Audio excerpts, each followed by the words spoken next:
Welcome to part 5 of the Crash Bandicoot 3 commentary, ladies and gentlemen. And with colored gems, that often means there's an area we can go back to in a previous stage. So you know Yeah. what? Let's just get it out of the way. Might as well. This is the thing that bothers me about Crash 3's layout, though. Unlike Crash 2, there is no way to do things in one straight shot through the game. The color gems that you need to get to the color gem pathways in the levels are usually in a world far ahead of the one that the color gem pathway appears in. So you need to beat the level, get further in the game, get the color gem, and then go back to that level. Whereas in Crash 2, if you knew what you were doing, you could get the color gem before playing the level at all. If you knew what you were doing. Yeah. At the very least, are the levels with the gems marked? Like, for example, will you know when you go into the level with the red gem that the red gem's in it, or is it just a crap? Okay. When you step on a button of every level, when you step on every button that represents a level, you will see what's in that level. Of course, there's always a crystal, there's always a gem, a relic, but if it has a color gem, you will see that there's a color gem in there. Okay, so at the very least, it's not like you need the red gem to progress. And where's the red gem? I'm not telling you. Wouldn't you like? Oh to yeah, know? what the hell are we walking in? Right? All right, Like, what's this? you say that, Ted, but that was exactly how Crash 1 handled it. Nobody liked He's that. what? absolutely right. What's the shiny black stuff that we've been walking on this whole time? By the way, that's just been. Tar. We're in a swamp, I guess. Swamp water. I don't No, know. if it's tar, I want to know what the fuck kind of shoes Crash is wearing so that he can run on it. Yeah. You know what? The reason my mind jumps to tar is it's black, and this is full of dinosaurs. And I've been reading the Runaways, where for a long time the group's hideout was in tar pits, where dinosaurs apparently fell and died. So my brain is working in weird roundabout ways.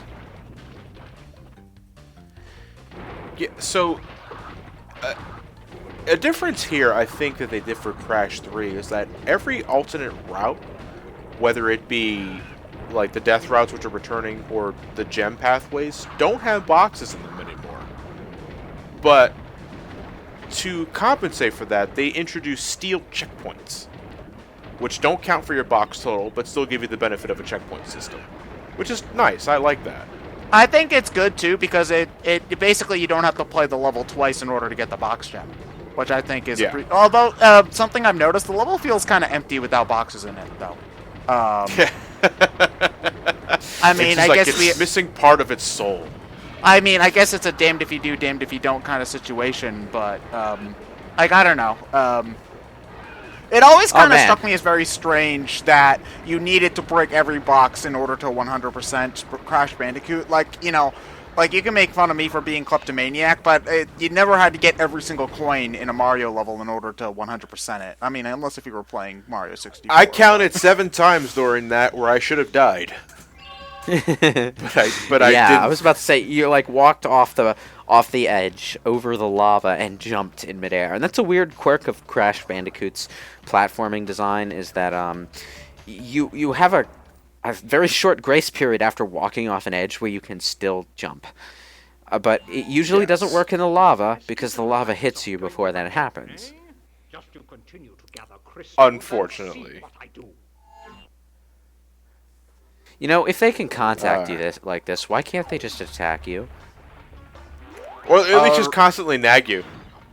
Arabian Nights, like Arabian Days. One of the things I want to say, and I'm not sure whether or not John shows this off later on, but the enemies that appear in the windows and throw fire onto the path, they're actually enemies and not obstacles. You can kill them. You need the bazooka first, though. It's one of the only times where the bazooka is really useful. You can spin them, but the odds are you're gonna fall and die. Yeah, you're gonna fall there and are die. times where when you're going in a vertical shaft like that I just went through, there are times where the purple gypsies are on the windows to the side of them, and in that case you can spin on them, but most of the time they're in the other path like that, and there's no opportunity to spin on them. So you gotta use the fruit bazooka.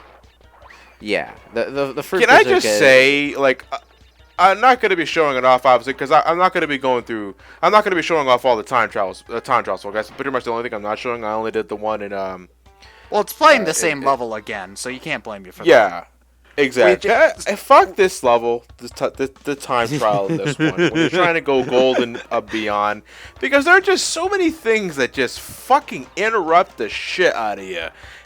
And the number one thing being those goddamn purple gypsies.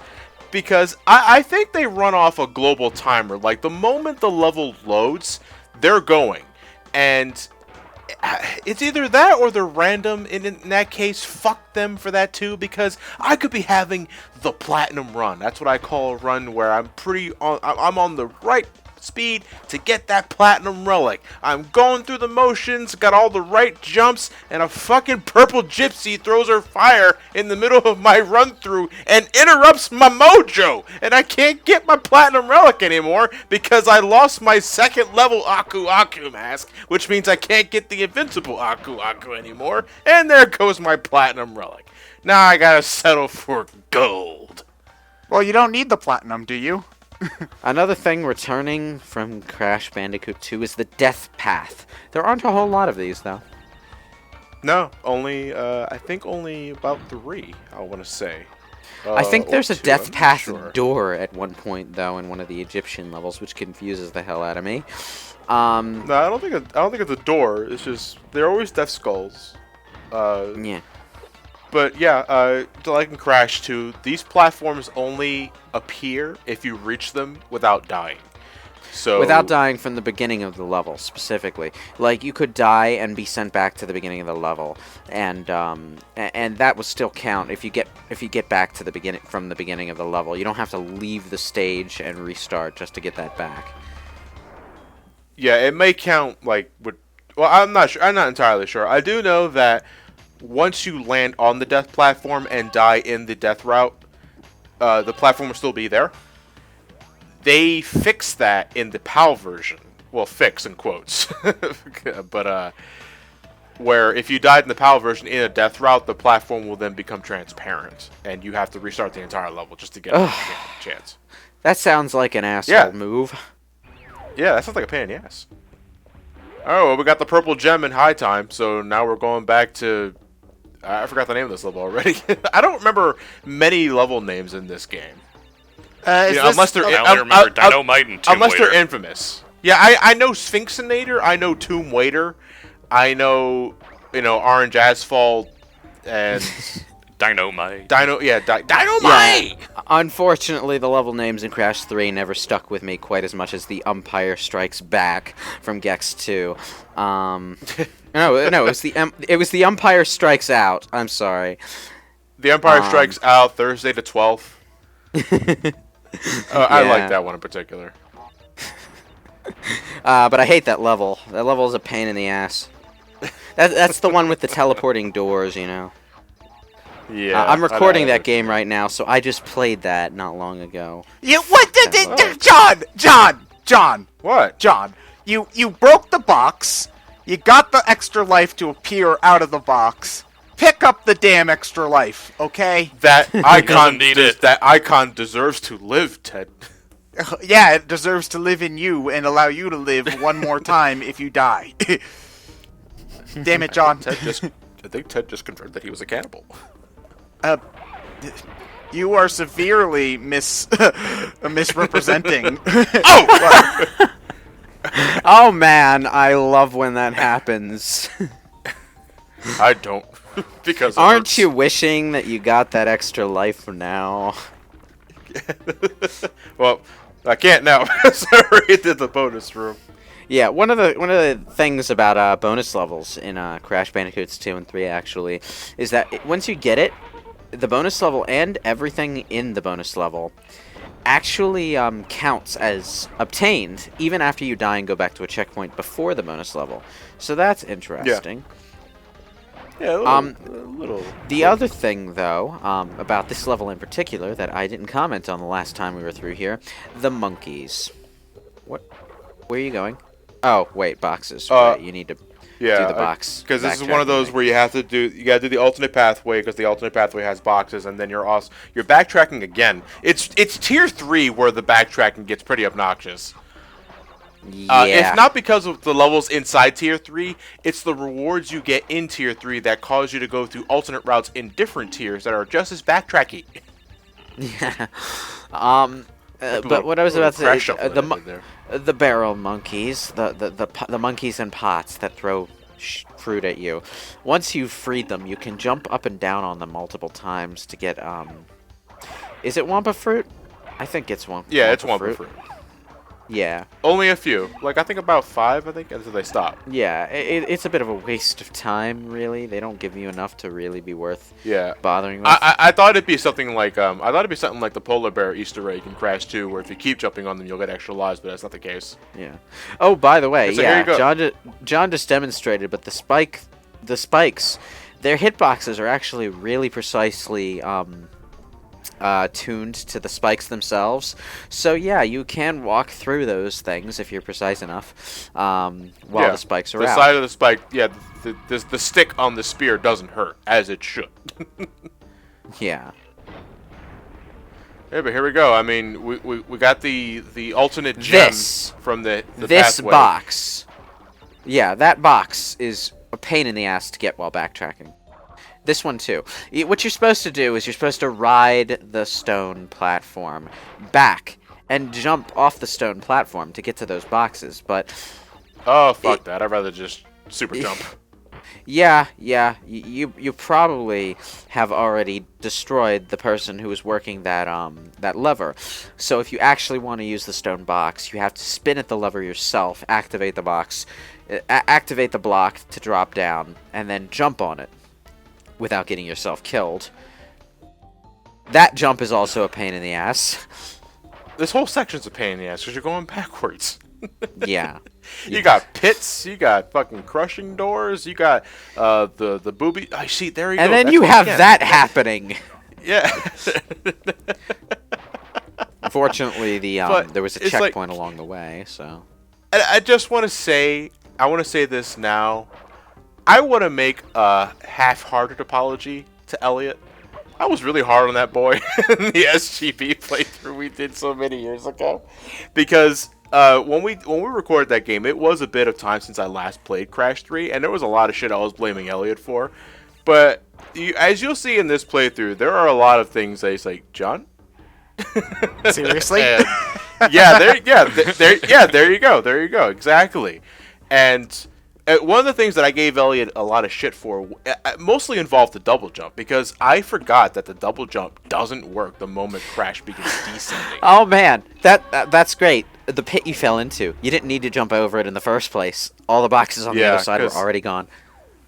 Absolutely. But again, I don't remember that because I hate traveling backwards in Crash. Yeah. Ah, man. Like, the only time you really have to do something like that in Crash 2 is one of the B levels.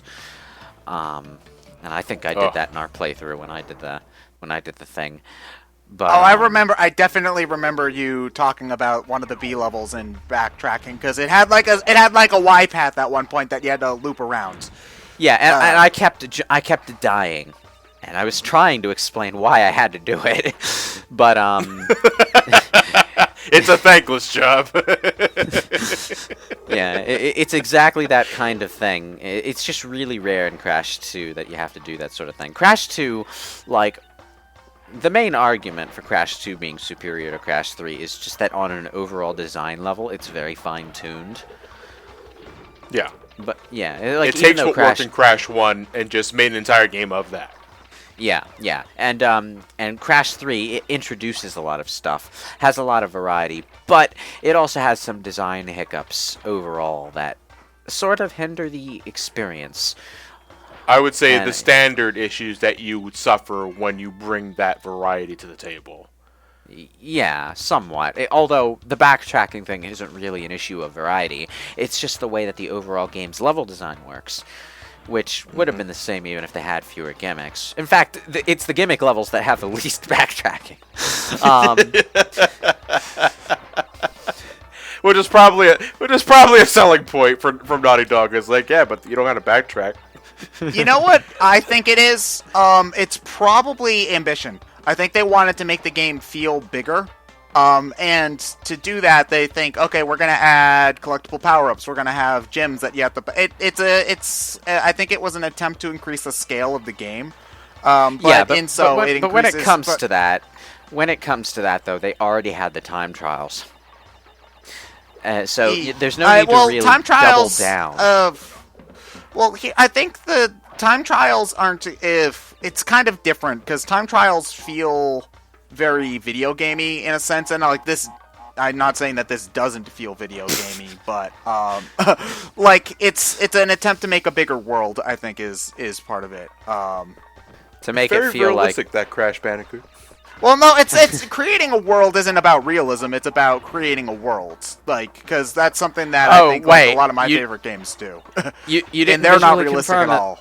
You didn't visually confirm that the boxes were destroyed. No, although the TNT next to the other TNT, it's fine. It'll be fine. Please tell me that wasn't the snafu. It'll that be you were fine. Foreshadowing.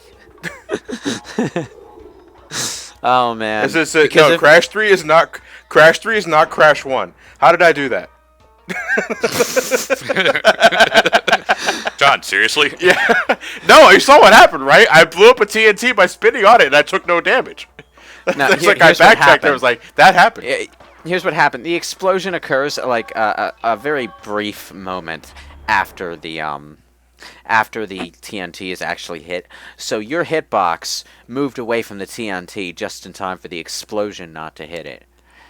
Yeah, so. I think and the TNT's hitbox is not so much a ring; it's a sphere that maybe lasts 1 or 2 frames. So if you're above that son of a bitch, coming to that, what's the PlayStation 1 even capable of sphere-shaped anything? Okay, I guess. Sphere. Okay. Not a sphere. A D&D 20-sided dice. Well, okay, the programming could be a sphere because it's just X radius from point Y. You know, whether or not it looked like a sphere is a different matter entirely. That's a good point. True enough.